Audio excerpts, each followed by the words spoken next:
These pictures were received from a direct broadcast by satellite.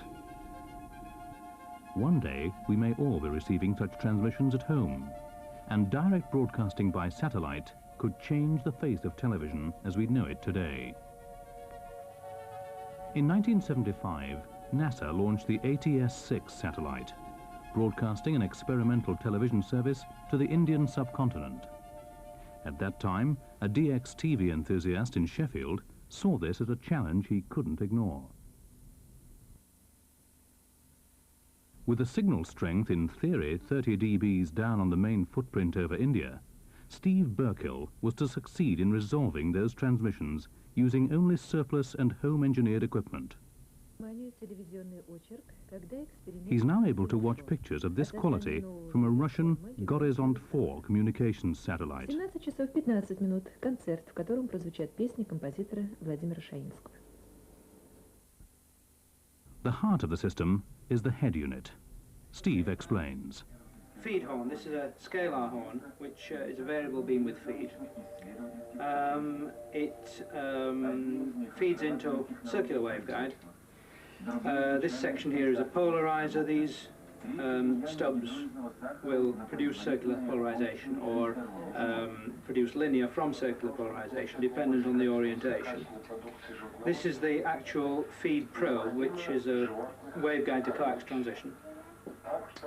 12 gigahertz signal comes out of here, then coax to microstrip transition, FET amplifier, gallium arsenide FET in microstrip, first stage, likewise second stage, mixer in strip line, gun local oscillator on the low side of the signal. No, it's on the high side, in fact, in this one. First IF comes out here, IF head amplifier in there, first IF 450 to 950 megs. This is a wideband IF amplifier, 21 dB, 450 to 950. Output comes out here to feed to the house, and 12 volt supply from the house goes in here.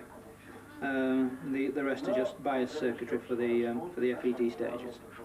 This is for the OTS feed, which is Brian Haynes' transmission this week, his test transmissions to Europe. I presume we need to make obvious to people that 12 gigs are really meant for broadcasters to pick up and receive from, whereas a 4 gig one, is actually meant for the viewers to look at direct. OTS transmits in the 11 to 12 gigs band. It's sitting at a frequency which is allocated for the fixed satellite service, but the eventual broadcast satellite service at 12 gigahertz is in a very close frequency band to this. We're talking about a 2.5 centimetre wavelength. And it'll be a similar head unit to this, except it will be rather more cosmetic. That will be used for DBS services within Europe, and in the States for that matter when they start. This sensitive piece of equipment is protected from the elements by nothing more exotic than a plastic dustbin liner. The dish tracking system is simple but effective. It consists of Steve watching his own spectrum analyzer in the kitchen through the center of the dish, whilst adjusting the elevation and azimuth of the dish for maximum signal.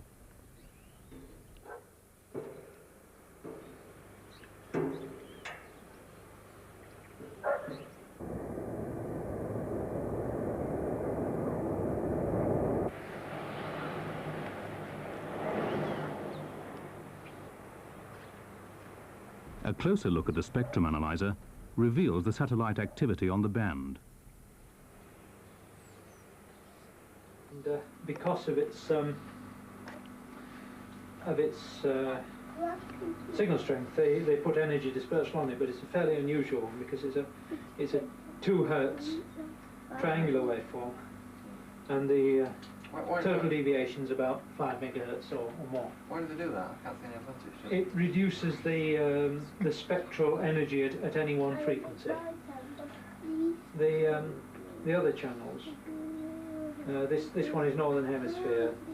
Again, this is my estimation because the published information is a bit thin on the ground and not very reliable.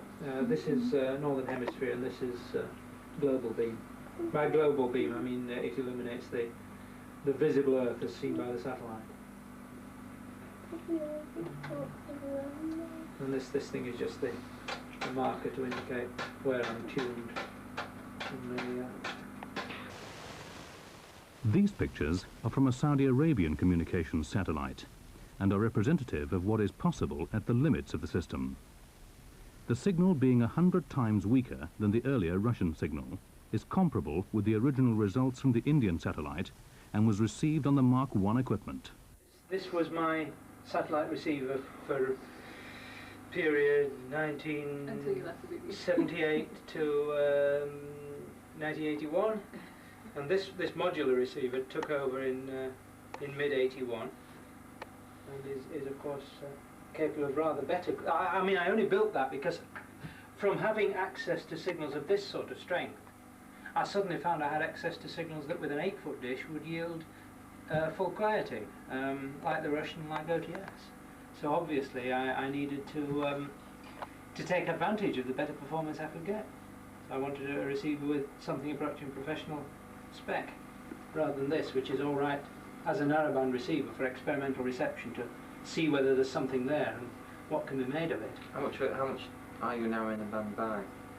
Well, it's variable bandwidth on this. The phase lock loop is operated below limiting, so the actual noise bandwidth depends on how hard you drive it. So it'll narrow, at maximum it stretches to about 15 or 20 megs. It'll narrow up to about 1 megahertz if I wanted to. I'm probably operating at something like 3 here. The Mk.2 equipment offers greater flexibility. Okay, it comes in at UHF. I shouldn't give my secrets away like this. UHF wideband amplifier, 450x50 is the range we're interested in. It splits a 3 dB hybrid to 2 down converters, switch selectable, full band and a narrow band with special AFC for the Russian energy dispersal. The IF outputs of these at 70 megs, selected by a relay in here, 70 meg variable gain amplifier to set IF gain. Comes out of here through a 70 meg filter, 25 megs bandwidth, 3 dB bandwidth to define the noise bandwidth of the system, and then into a 70 megs IF amplifier, about 30 dB gain.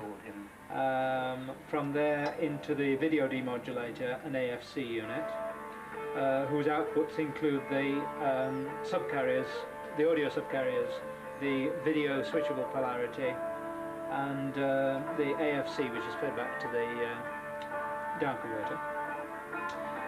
The audio is up-converted, local oscillation up-converter, double balance mixer in here.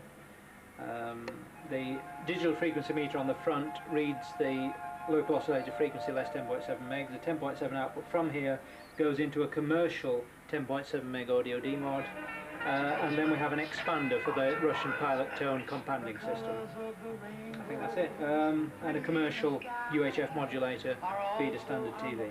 The sound is transmitted on a subcarrier at the top end of the baseband, which is an FM subcarrier, wideband FM, similar to the standard intercarrier sound. But the subcarrier they're using on this transmission is about 6.6 megahertz instead of your 6, which is standard for the UK, or 5.5 for Western Europe. 6.6 is what they're using. I don't know why. I think it's probably just... No, I don't know the answer, why they're using that. It's a standard frequency that's used on OTS. I've seen it on OTS before. But by comparison, the Russians use 7 megs or 7.5. So I've got a tunable intercarrier demod in here, which takes the top end of the baseband, heterodynes it up to 10.7 megs, and demodulates it with the sort of technology you find in an FM receiver. It started to rain, and the This is a test transmission from the UK-based Satellite TV Limited on 12 gigahertz via OTS-2. OTS-2 is a communications satellite being used to evaluate a European direct broadcast service. These signals are noisier than would normally be expected. This is probably because the test involved a low-powered uplink to the satellite. It must be pointed out that further degradation of the pictures occurred due to multi-generation recording impairments. Steve's pioneering efforts may soon bear fruit commercially in the USA when he takes up his new position in research and development into a viable home system.